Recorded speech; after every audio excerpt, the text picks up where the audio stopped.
আপনার সন্তানের হাতে সারাদিন মোবাইল?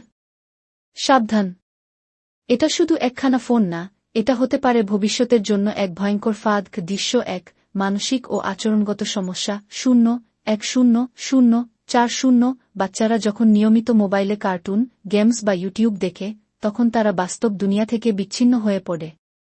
ধীরে ধীরে তারা একা হতে শুরু করে, রাগ, জেদ বেড়ে যায়। দৃশ্য ২, চোখের ক্ষতি ও ঘুমের সমস্যা। 0-40-1-10। প্রতিদিন মোবাইলের স্ক্রিনে তাকিয়ে থাকলে তাদের চোখের দৃষ্টিশক্তি ক্ষতিগ্রস্ত হয়।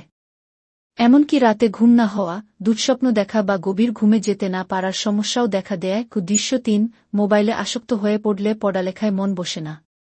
তারা বইয়ের থেকে মোবাইলকেই বেশি পছন্দ করতে শুরু করে, এতে করে মস্তিষ্কের বিকাশ বাধাগ্রস্ত হয়। দৃশ্য ৪, আসক্তি ও ভবিষ্যতের ভয়। অনেক সময় মোবাইল না দিলে বাচ্চারা কান্নাকাটি শুরু করে, এমনকি খাবারও খায় না। এটা একটা আসক্তির রূপ নিচ্ছে, যা ভবিষ্যতে মানসিক সমস্যায় রূপ নিতে পারে। শেষাংশ, প্রযুক্তি খারাপ না, কিন্তু নিয়ন্ত্রণ থাকা জরুরি।